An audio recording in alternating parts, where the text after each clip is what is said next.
Bienvenue à la deuxième partie de l'épisode. Si tu n'as pas encore écouté la première partie, je te recommande de la faire en premier pour bien suivre notre discussion. On revient encore au leadership et les capacités du gestionnaire. Je pense que tu as une ouverture, tu es disponible, tu donnes la rétroaction. Puis je pense que le gestionnaire d'aujourd'hui, traditionnellement, on le nommait parce qu'il savait tout faire. Mais aujourd'hui, c'est plus ça. Est-ce que tu sais référer aux bonnes personnes? Est-ce que tu sais reconnaître les besoins de tes individus? Donc, est-ce que tu sais accompagner les gens? C'est plus un rôle d'accompagnement, de mentor, d'empathie. Oui, exactement. Puis justement, d'être là, mais de ne pas faire du micromanagement non plus, ça, c'est mort. Fait que, oui, je pense que c'est, dès que tu es capable de soutenir, de savoir référer, d'accompagner, tu fais-tu des one-on-one aux semaines, aux 2 semaines, justement, on parlait de connaître, d'être proche de cette proximité-là, bien, as-tu des moments formels dans ta semaine? Si tu es capable de développer ça, ton employé n'aura pas de difficultés ou de gêne à venir te parler d'une situation qui est peut-être un petit peu plus problématique ou difficile pour cette personne, pour lui ou pour elle, en fait, là. Puis je pense que, dépendamment, là, on parle d'une petite organisation. Fait que je vais répondre selon une petite organisation. Puis ensuite, peut-être des PME / moyenne grande organisation, pardon. Je pense que c'est sûr que comme gestionnaire, puis tu sais, on dit on revient beaucoup à la direction, mais c'est juste comme ça, là, we set the tone, tu sais. Ça part par la confiance, mais on peut être vraiment friendly puis limite ami avec quelqu'un. Je dirais on est comme des amis de travail, mais ça veut pas dire qu'il y a une vraie confiance.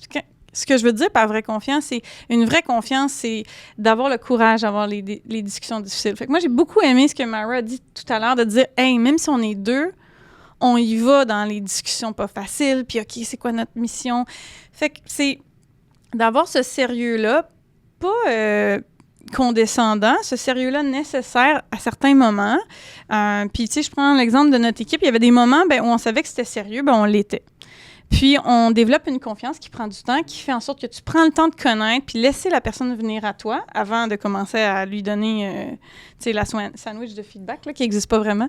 Mais, donc, ça, c'est important. Puis, si tu as cette confiance-là avec les individus, vous allez être capable d'avoir les conversations difficiles. Ça, j'y crois vraiment, le dur comme fer. Mais ça prend cette maturité-là de dire, regardez, là, on est conscient, puis je pense que c'est important de le nommer, où on est une petite équipe de 8, là. Il y a des moments où on va être très proche, mais aussi des moments où on doit se dire les vraies choses. Gérer les attentes. Exactement. Puis, tu sais, d'avoir ces conversations-là honnêtes, de dire, là, ça fonctionne pas, puis on a besoin d'avoir cette conversation-là. Puis il y a des moments où on va avoir du plaisir. Nous, on avait des meetings où, c'était des one-on-one, c'était orienté business, puis on avait un meeting hebdomadaire qu'on appelle le Fish on the Table, qui était justement dans la folie de notre croissance très agressive.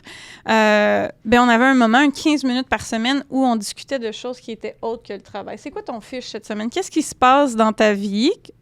Évidemment, là, quelque chose dont tu veux parler, qui peut-être t'impacte positivement, négativement, something you're looking forward to. Ça, c'est une richesse. Là. À ce moment-là, on se permet d'être 100% informel. Le reste du temps, c'est un mix. Marie, oui. Maggie, peut-être on devrait expliquer pourquoi Fish on the Table. Hein?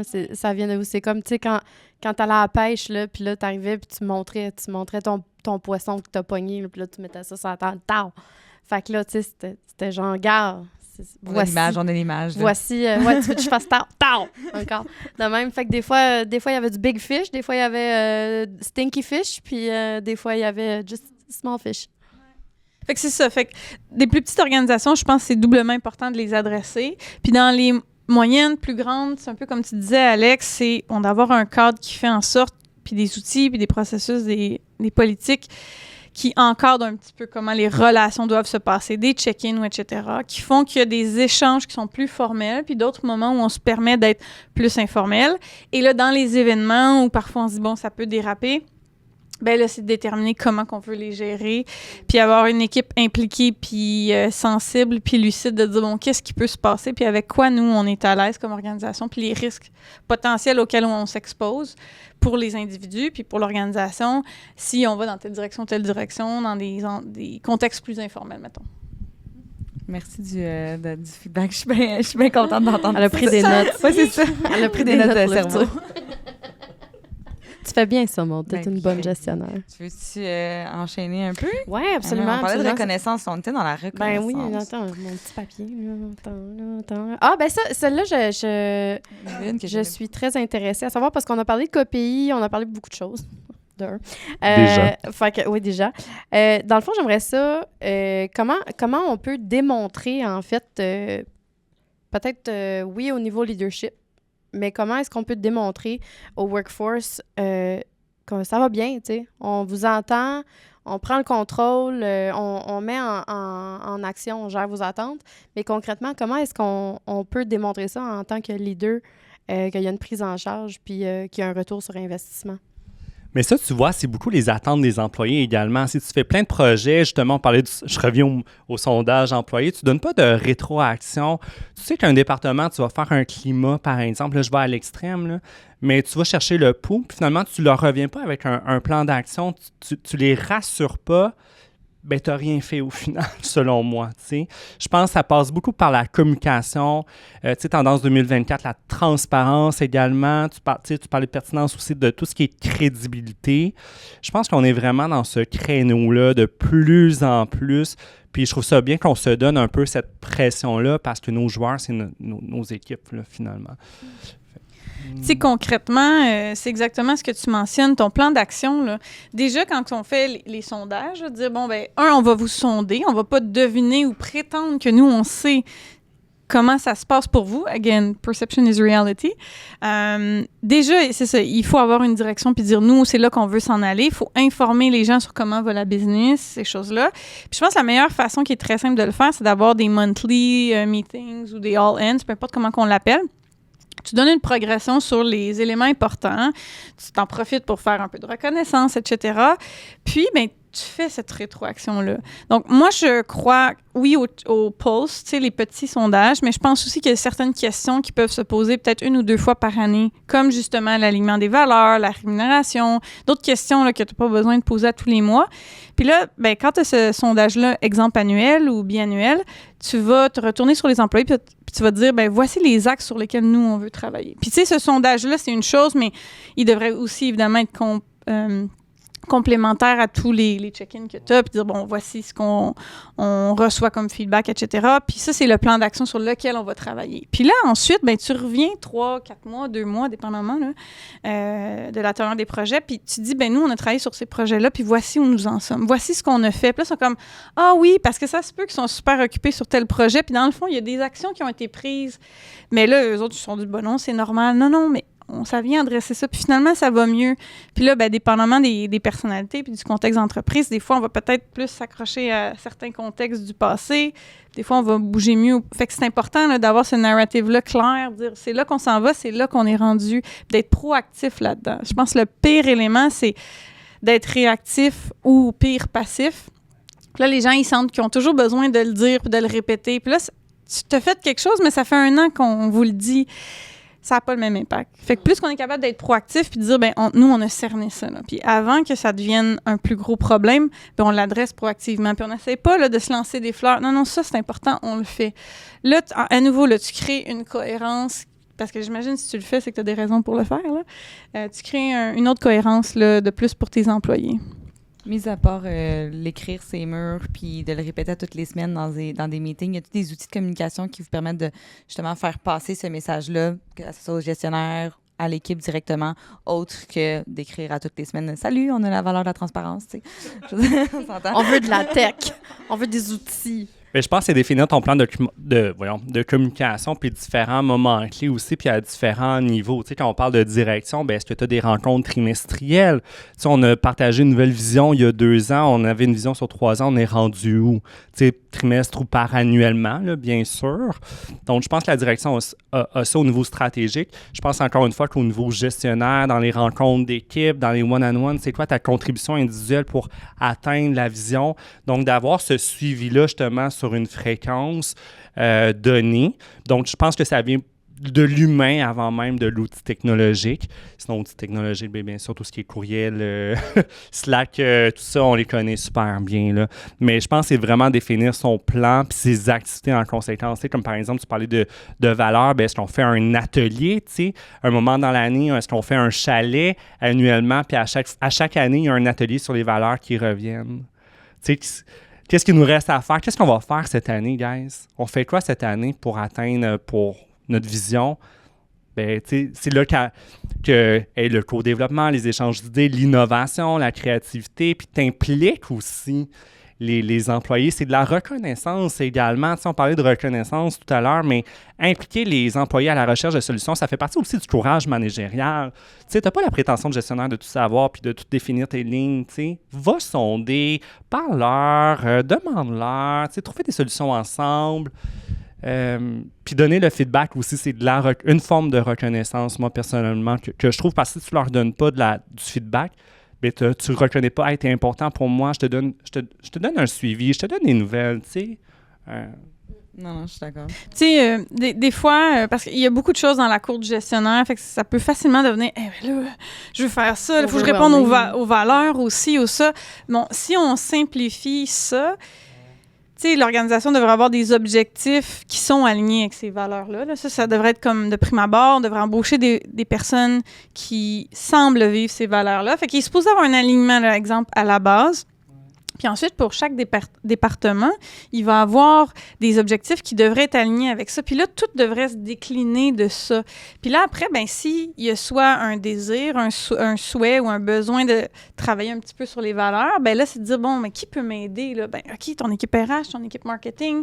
Puis ensuite, bien, comme équipe RH marketing, il peut aussi avoir des initiatives un petit peu at large, là, au niveau organisationnel, qui vont venir appuyer. Tu sais, c'est vraiment un travail d'équipe, parce que sinon, je peux comprendre, ça devient, OK, mais moi, gestionnaire, là, mon boss me demande de faire ci, de ça, travailler sur tel élément, ça en fait beaucoup. Mais overall, c'est beaucoup dans l'approche qui est le plus important. Comme un réflexe aussi, éventuellement, tu l'implémentes dans pas ta routine, mais de communiquer ces valeurs-là, ça devient un peu plus naturel aussi au fil du temps pour le gestionnaire. Tu prends-tu un moment de recul aussi pour planifier tout ça également? Ouais. Où tu le fais à l'improviste, finalement, ben, tu l'as dit, tu as une checklist, une liste d'épicerie longue comme le bras jusqu'à l'année prochaine. Ouais. Tu le feras jamais, là, tu le feras jamais si tu le planifies pas. Ouais, mais c'est one step at a time. Oui. Ouais. Mais si tu parles vraiment des valeurs concrètement, il doit avoir un effort organisationnel qui n'est pas seulement sur quelques gestionnaires à nouveau, à toutes les étapes du processus de cycle de vie. C'est même pas RH, c'est juste logique. Dans chacune des activités importantes, les valeurs devraient être là. Puis pas juste, on va les nommer, OK, c'est bon, on repart. T'sais. Non. Ça doit faire du sens. Fait que là, à un moment donné aussi, on revient à l'imputabilité. Ben là, on a dit que ça, c'est important pour nous. Donc là, on prend une décision, un exemple difficile pour l'organisation. OK, est-ce qu'on les vit, ces valeurs-là? Puis chaque personne de l'organisation qui est autour de la table là, dans une discussion X, ben, devrait être le baromètre ou le bar raiser de dire, OK, mais là, quand on prend une décision comme ça, est-ce qu'on les vit? T'sais? Puis là, ben, plus que c'est dans l'organisation, plus qu'on se challenge positivement à dire, OK, mais là, je pense qu'on n'est pas dedans. Puis, OK, ben là, on n'a pas le choix, on va être moins aligné avec ça. OK, mais non, mais ça, c'est... Tu sais, ta vision, ton mission statement, puis tes valeurs, c'est supposé d'être ton core. Là. Fait que ça force ça, mais il faut qu'il y ait un effort organisationnel. Ça peut pas être seulement le sur. Puis tu parlais de recrutement aussi, tu sais, le fameux persona candidat. Tu sais, on arrête de recruter Jérémy, 32 ans, qui va avoir un enfant dans 1 an, puis qui travaille en TI. Tu sais, c'est vraiment... Mais c'était donc bien spécifique. C'était spécifique, mais tu sais, on est parti de ça quand même dans les personas.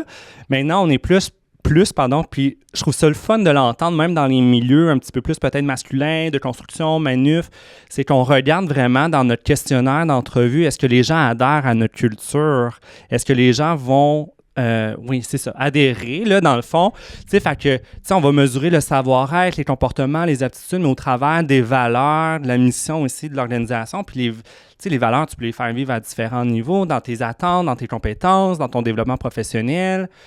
Même quand tu fais un travail pour un client, quand tu fais un livrable, peu importe c'est quoi, bien, est-ce que ça va refléter nos valeurs organisationnelles? Parce que de plus en plus, bien, ça a toujours été, là, mais nos clients nous choisissent aussi en fonction de nos valeurs également. On veut avoir un fit. Fait que moi, je vois, c'est vraiment une approche 360 à l'interne, mais autant au niveau des collaborateurs, de l'organisation, des employés, des clients, etc.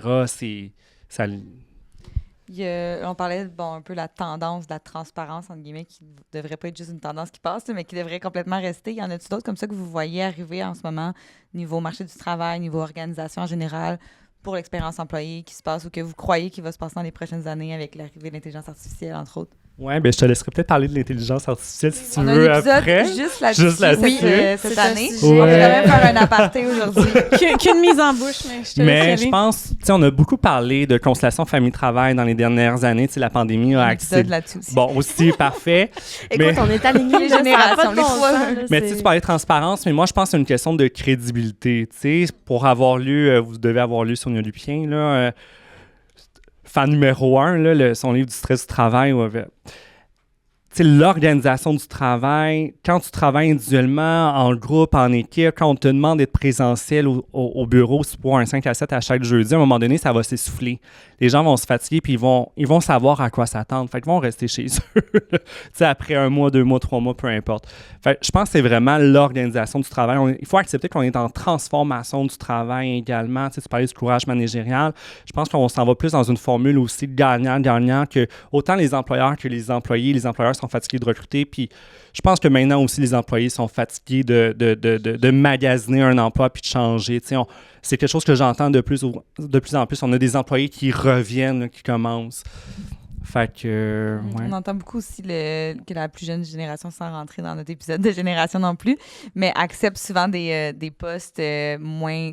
Ils préfèrent être moins payés pour avoir plus la liberté, puis ils choisissent par eux-mêmes au final d'être moins rémunérés. Bien, cette flexibilité-là également, tu peux avoir de la conciliation famille-travail, elle est très importante, mais OK, c'est beau d'offrir 10 journées de congé personnel, mais est-ce que tu offres de la flexibilité? Est-ce que tu peux les diviser en demi-journées, en heures? Est-ce que tu peux organiser ton heure d'arrivée, ton heure de sortie? Fait que je pense que la flexibilité au travers de toutes tes pratiques de gestion puis de ce que tu offres de la rémunération globale. Je pense que vous aviez un épisode aussi sur les avantages sociaux flexibles l'année passée, hein? Fait que, ouais, je pense que c'est ça. Mais 100%. Je pense que la flexibilité est de mise et devient la base, comme une bonne rémunération, là. Bonne au sens où ça va peut-être varier d'une organisation à une autre. Tout dépend de leur capacité, ce qu'ils valorisent. Parfois, c'est le bonus, le salaire de base. Après, parfois, il y a une mission très grande ou une très belle notoriété. Mais bref, il y a quand même une base où, en 2024, tu dois avoir des très bonnes conditions d'emploi. Au Canada, en tout cas au Québec, ça, c'est sûr. Tu dois offrir une flexibilité. Autre chose, parler de transparence tantôt, moi j'aime beaucoup. Parfois, behind closed doors, je dis souvent, c'est un peu plus cru, là, mais les gens sont pas cons. C'est-à-dire, il faut arrêter à un moment donné de dire « Ah ben là, on dira peut-être pas ça ». Évidemment, il y a des moments pour communiquer certaines choses, mais les gens comprennent ce qui se passe. Fait qu'il faut être proactif dans notre communication. Le modèle change complètement. Puis oui, on est un petit peu plus horizontal dans notre façon de travailler, notamment là, au Canada. Mais je pense que ce volet horizontal, il doit être beaucoup plus généralisé. Tu parlais tantôt d'impliquer les employés dans la prise décisionnelle. On en parle beaucoup, mais c'est un des éléments qui n'est pas encore si présent, je trouve. À part dans le mode de travail, on va être très ouvert, très collaboratif. Mais quand vient le temps de prendre des décisions, jusqu'à quel point, peut-être qu'on prend de l'input, etc., mais qui sont vraiment impliqués, ça, il y a quelque chose à faire là-dedans, je pense. Puis de plus en plus, on en parle beaucoup, là, de notre génération la plus jeune, de se sentir connecté à quelque chose de plus grand. C'est ça, on est tellement connecté qu'on devient déconnecté. Donc ça, c'est un élément là, de te sentir, OK, je contribue, super important. Il y a une autre chose qu'on a vu beaucoup, de plus en plus, comment on dit en français, des réclamations de médicaments pour dépression, plus d'arrêt maladie, plus d'absentéisme. Ça, c'est quelque chose qu'on peut mesurer aussi, peu importe la taille de l'organisation, quand tu prends 2 espaces-temps. Donc, je pense qu'il y a une fragilité générale depuis la pandémie dont on ne semble pas être revenu. Il y a un élément qui est bon, qui a une flexibilité qu'on dit, OK, ça, non, on met plus nos limites. Mais il y a une certaine fragilité là, qui se ressent, en tout cas, où les gens s'écoutent plus, peut-être, puis elle était là, un peu plus silencieuse. Mais ça, c'est vraiment important. Fait que flexibilité, oui, mais santé mentale, bien-être, là, ça doit être présent. Puis à nouveau, walk the talk. Oh, on a un programme bien-être, mais ensuite, on demande telle chose. On doit être, mon mot préféré, cohérent. Donc ça, santé mentale, santé psychologique, bien-être de façon générale, en s'adaptant aux gens. Ça, c'est un beau levier à nouveau. Puis au Québec, on fonctionne comme ça, même au niveau légal, on doit s'adapter à la situation dans toute décision légale qui est prise. Puis on doit s'adapter aux gens devant nous. En 2024, là, on ne peut plus arriver et dire non, c'est ça qui fonctionne. C'est un peu la personnalification, en fait, de l'expérience employée et des conditions de travail, là, carrément. Un très bon résumé. Excuse-moi. Non, mais c'était super pertinent. C'était vraiment pertinent. Non, c'est spot on. Mais non, mais c'est ce que j'entends. Fait que dans le fond, tu sais, c'est de si t'es un ou une employeur, t'analyses un peu ta mission, vision, valeur. T'alignes un peu c'est quoi la personnalité de ton entreprise et comment tu peux, en lien avec ta personnalité d'entreprise, offrir le niveau de flexibilité que tu es capable. Parce que c'est pas toutes les entreprises qui peuvent offrir la même chose. Non, là. c'est On correct s'entend aussi que si d'avoir t'es des dans une capacités puis des manufacture, limites. Là, je veux dire, c'est ça. tu as 5 employés, tu vas peut-être pas offrir des assurances collectives à tout casser demain matin, mais peut-être que tu vas avoir un tu peux autre... pas te permettre de pas travailler les vendredis ou quelque Mais chose tu vas comme ça. innover, puis tu vas offrir quelque chose d'autre, tu sais, un programme flexible d'avantages sociaux, un compte de santé mieux-être, etc. là. C'est là que c'est important et que c'est payant, entre guillemets, d'être réfléchi dans ton approche. Fait qu'au lieu de dire, à nouveau, là, je reviens à ma petite recherche Google, hey, ça, c'est des bonnes pratiques. OK, mais on est 5, là, puis on n'a pas ce budget-là. Qu'est-ce qui peut avoir de l'impact pour nos gens? Puis en plus, ils sont 5 ou sont 4 parce qu'on est 5 avec moi. On les connaît. Qu'est-ce qui peut avoir de l'impact pour eux pour faire une différence? Ça, OK, écoute, ça, à nouveau, ça devient meaningful pour eux. Puis là, ce type de flexibilité-là, on peut se la permettre. Puis ça, les gens vont l'apprécier parce qu'il y a eu cette réflexion-là. Les gens se lèvent avec des bonnes intentions, mais il faut aussi se prêter à l'exercice. Fait qu'effectivement, comme tu as dit, c'est toujours du sport de... Bon, on est dans un contexte organisationnel qu'on parfois choisit pas. On a une culture d'entreprise à laquelle on s'adapte. On sait quelles sont les bonnes valeurs, les bonnes pratiques de base. Puis ensuite, nous, qu'est-ce qu'on peut faire de différent pour trouver notre edge qui va avoir de l'impact puis qui nous ressemble dans notre DNA d'entreprise? Mais ça, tu embarques dans un point super intéressant, je trouve, de sonder les besoins des employés avant même. Tu sais, parce que des fois, tu vas entendre des dirigeants ou des directeurs, peu importe, ils disent, tu sais, moi, je suis rendu à 10 jours fériés, 15 journées mobiles par année, 4 Alors semaines que c'est en pas rentrant. nécessaire. Tu sais, le tapis est rouge, là, pour de vrai. Puis oui, il faut être compétitif. Tu sais, tu le disais, il faut offrir une bonne rémunération globale. Puis, oui, de T'as un, plus besoin de travailler, je te paye. mais de deux, tu sais, j'entends pas, j'ai renouvelé mes formations, j'ai outillé mes gestionnaires, j'ai travaillé sur la collaboration de mes équipes, j'ai travaillé sur mon innovation, tu sais, tout ce qui va faire en sorte que tes gens restent fidèles à l'organisation. Ils restent fidèles pour l'expérience employée que tu vas offrir également aussi. Fait puis, excuse-moi, puis t'offres tout ça, mais est-ce que tu as sondé? Voulez vraiment ça, tu sais? Comme un exemple niaiseux, mais concret, drôle plutôt, mais mettons le fameux 5, 10, 15 ans, tu sais, on offre le manteau, on offre la belle montre, peu importe. Finalement, les gens voulaient une semaine de plus de vacances parce que on était kiff-kiff à la loi, tu sais. Je parle pas de nous, là, mais un exemple concret que je connais, tu sais. Fait que déjà là, implique, tu sais. Puis ça fait partie du courage aussi managérial que tu parlais, de vouloir recevoir l'information, d'aller sonder puis d'aller chercher le input des gens. On en a parlé, je crois, avant l'enregistrement, mais c'est pas parce qu'on est dans telle posture que nécessairement we know better. Ouais. Effectivement, d'aller sonder, puis selon ta culture d'entreprise, à nouveau, potentiellement des demographics, l'âge des personnes, etc., le pays dans lequel tu travailles, il y a des choses qui vont accorder de l'importance différemment. Fait qu'effectivement, de jamais prendre pour acquis que « Ah non, attends, moi, ça fait 15 ans que je fais ça, c'est ça, les bonnes pratiques. » Peut-être, c'est des bonnes pratiques, c'est excellent, comme tu dis, gros, peu importe, fonds de pension ou REER, etc. OK, mais si on parle à des personnes qui sortent de l'université, est-ce que c'est ça qui a le plus d'impact pour eux? C'est le fun, là, mais ils vont le dire dans une conversation, puis c'est fini. Mais là, si tu arrives avec des vacances, la flexibilité, qui parle d'autant plus à une génération plus jeune, bien évidemment que ça a plus d'impact. Fait que c'est toutes des choses très logiques.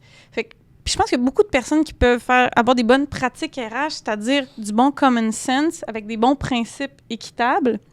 Mais il faut s'arrêter puis se poser les questions, puis pas juste appliquer le by the book. Là. La checklist là, est révolue autant pour les gestionnaires que pour les RH. Je pense que c'est beaucoup plus là, de revenir à des choses plus essentielles, mais je veux dire dans l'essence là, des relations. Oui, tu sais, puis à la défense aussi, si je me mets dans la peau d'un entrepreneur aujourd'hui, c'est une solution facile aussi quand on parle de rémunération globale, tous les avantages, tu sais, le 4 semaines de vacances à l'entrée. Tu sais, ça prend du temps aussi de développer une expérience employée, de définir ta stratégie, de le déployer sur le terrain. Fait que tu peux pas arriver avec d'un matin une solution comme ça. Ça se travaille sur du temps, sur des années. Tu sais, une culture à changer, c'est 2-3 ans minimum, là.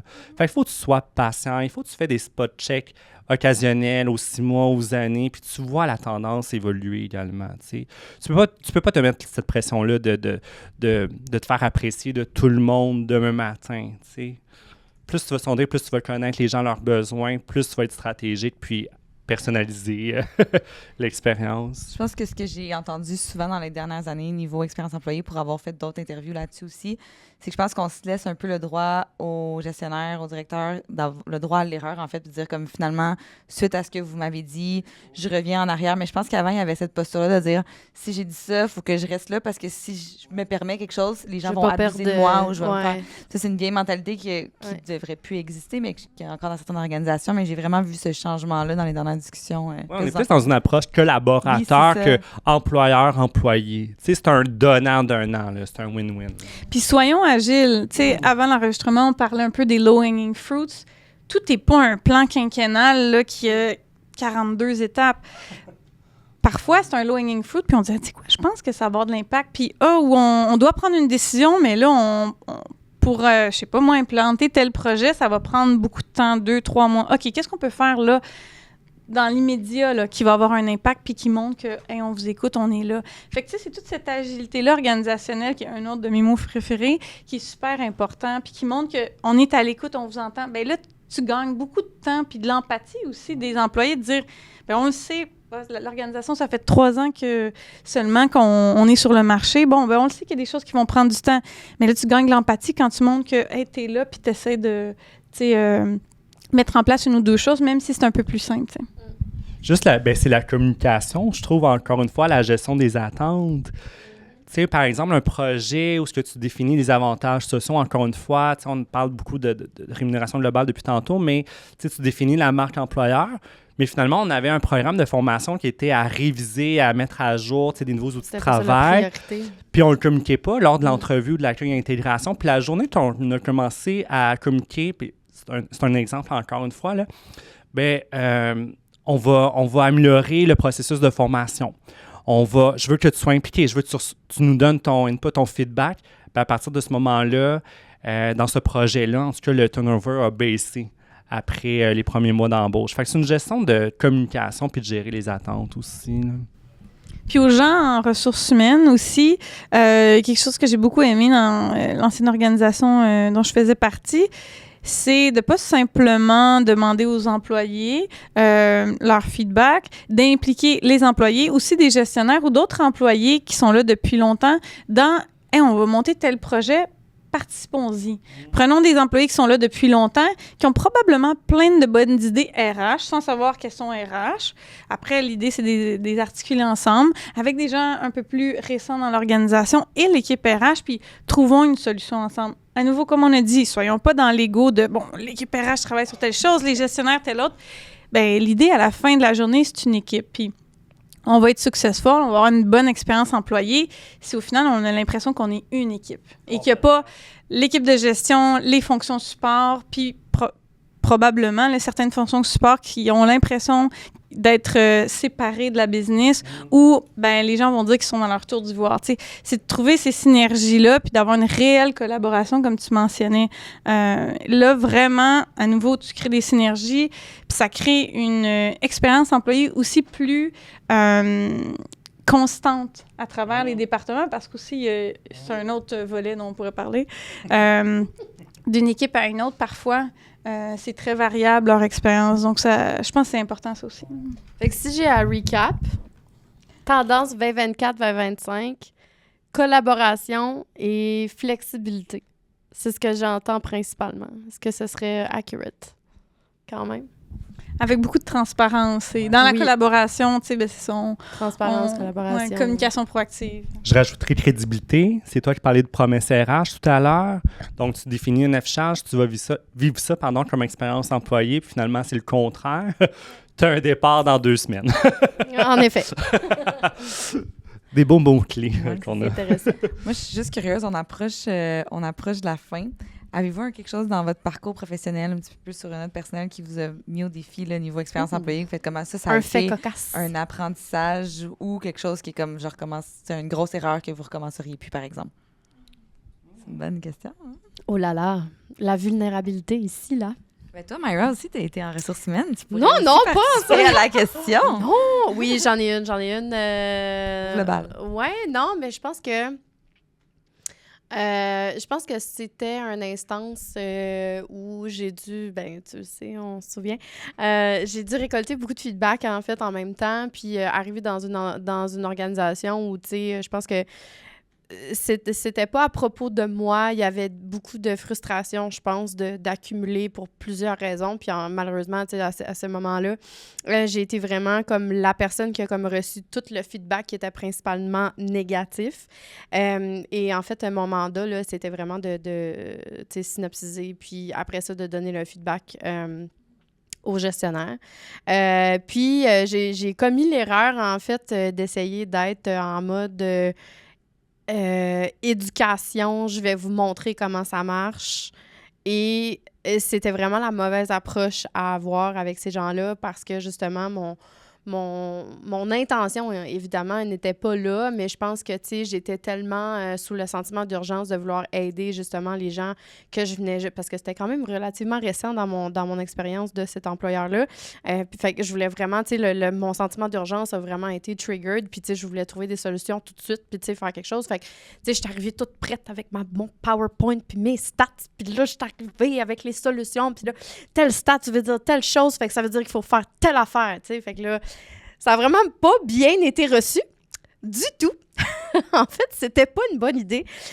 Puis, tu sais, je comprends aujourd'hui pourquoi. Parce que c'est difficile d'arriver dans une organisation où tu veux tout changer tout de suite. Parce que c'est pas la réalité, je pense, d'un employeur ou d'un employé qui est là depuis un certain temps, qui a son propre baggage, qui a son expertise et qui avait justement de la contribution à donner à ce projet-là, disons-le comme ça. Fait que c'était vraiment un moment très éducatif pour moi. Puis, ben, c'est ça. C'est ça. Off the record, c'est Maggie qui m'a coachée là-dessus. Fait que c'était vraiment bien.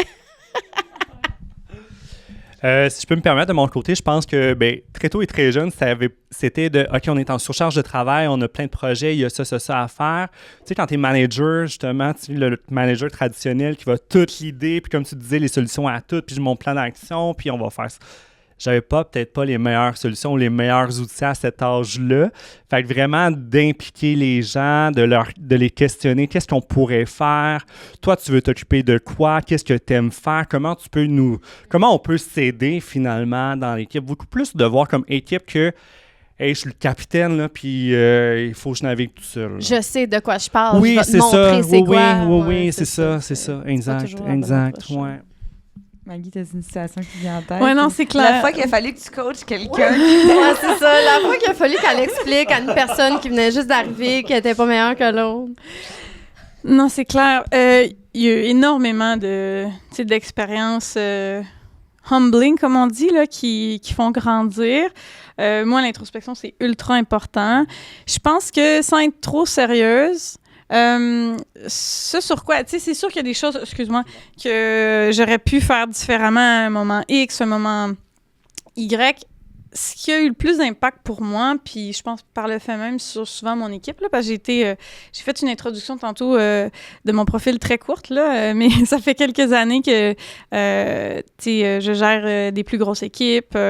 Quand Myra était là, un peu avant ton départ, là, on était une équipe de 15 personnes, puis je pense que... À l'international aussi.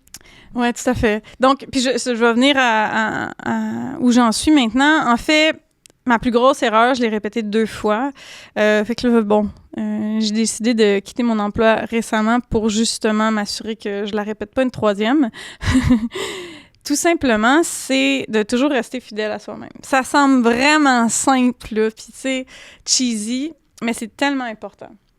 C'est pas juste important pour soi parce qu'on s'éloigne de notre X, de notre bonheur, puis de comment qu'on thrive, même si on peut être encore compétent puis être très bon, là, mais ça fonctionne plus à l'interne.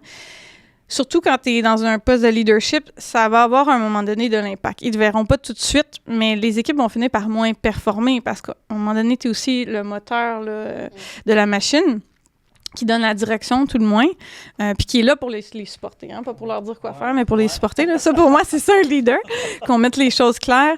Puis à un moment donné, ben, quand tu n'es plus aligné, tu as plus de difficultés de faire ça.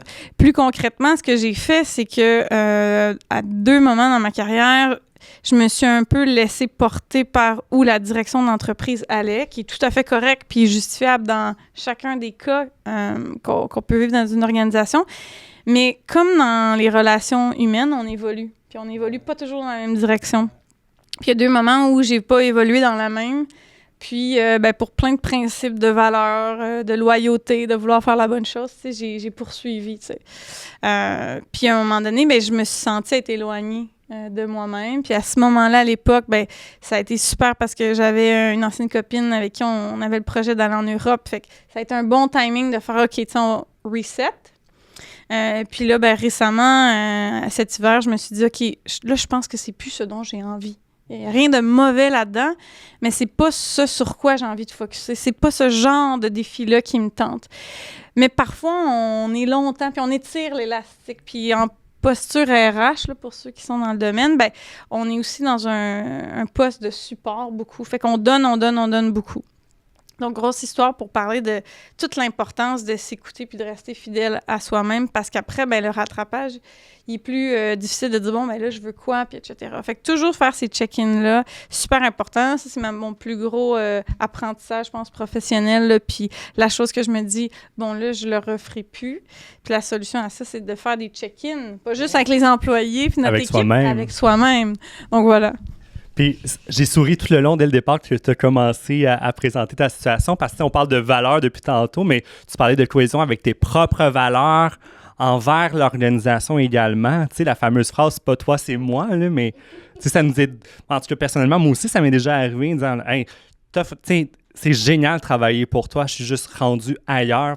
Même plus personnellement que professionnellement aussi. Puis des fois, c'est correct, là. C'est la propre rétrospection qu'on se donne à soi-même. C'est là qu'on peut tous être cordonniers mal chaussés. Ouais. Puis on pense, mais on pense pas que nécessairement on n'est plus en cohérence. Mais des fois, c'est ça. Ça part vraiment d'être en cohérence avec soi-même, là, comme dans n'importe quoi. Mais ouais, super important. Puis je pense que d'autant plus les organisations sont changeantes. Il faut vraiment se questionner. J'ai une amie là, qui vient de faire un changement d'emploi. Puis très déçue. Justement, pas très bonne expérience employée. J'ai dit, tu sais, quelles sont tes priorités? Puis tes priorités, tes 2-3 tops sont pas les mêmes qu'il y a 5-10 ans. Puis peut-être que là, juste avec ce que tu viens de vivre, tu réalises qu'en fait, c'est plus ça que ça, tu sais.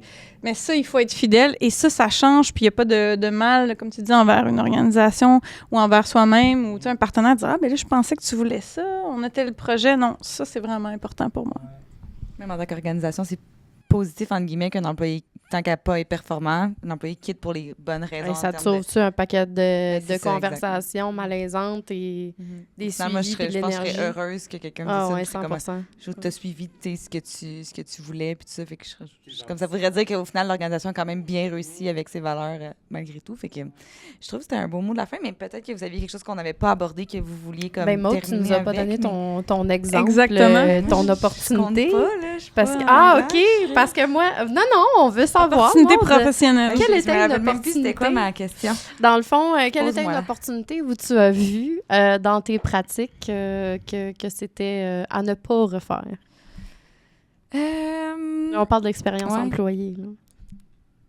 Comme moi, en tant qu'employé? Non, mais j'en ai comme une. tu veux, non, en tant que gestionnaire. On veut savoir en tant que gestionnaire. Je pense que là, actuellement, Waving, ça fait 3 ans que ça existe. Je pense qu'on on est rendu à l'étape d'établir un peu plus le processus RH. Puis je pense que ça aurait peut-être dû être fait avant le plan de développement de compétences que je suis en train de faire. Parce que les employés le demandent. Dans les reviews hier, c'est comme je pourrais avoir un plan de croissance, un plan de... Comme on le faisait tout le temps par compte-gouttes, mais c'était pas assez long terme. Puis je pense que ça vient du fait que le marketing digital, il y a 6 ans, ça n'existait pas. Il y a 2 ans, on faisait aucune vidéo. Là, on fait presque juste la vidéo. Là, 1 an, on n'avait pas de studio. Maintenant, on a un studio. Fait que la croissance est dure à prévoir en termes de c'est quoi qu'on va avoir comme effectif, c'est quoi qu'on va avoir comme service. Fait qu'il faut former notre staff en conséquence de ce qui se passe. Fait que c'est super, super court comme laps de temps. Mais je pense que c'était un besoin qu'on avait, que tout le monde a besoin actuellement, puis que là, il faut que je mette en place rapidement. Fait que, ouais, Bon, parfait, c'était pertinent. Hey, merci tout le monde. Merci de nous à avoir vous. écoutés. J'espère que vous avez aimé votre expérience. Très belle Merci. conversation. Si jamais vous avez des idées, tu parlais du livre justement, si jamais il y a des livres, des ressources que vous voulez nous partager, dans le fond, nous, on pourrait les mettre dans la description aussi de l'épisode. Good. Hey, merci. Merci. Merci, les filles. Merci. Merci. Oui. Cheers avec ma gorgée de gin tonic. Santé. Dans les yeux. C'est ce qui conclut ce sujet. Reste avec nous dès la semaine prochaine pour une nouvelle discussion.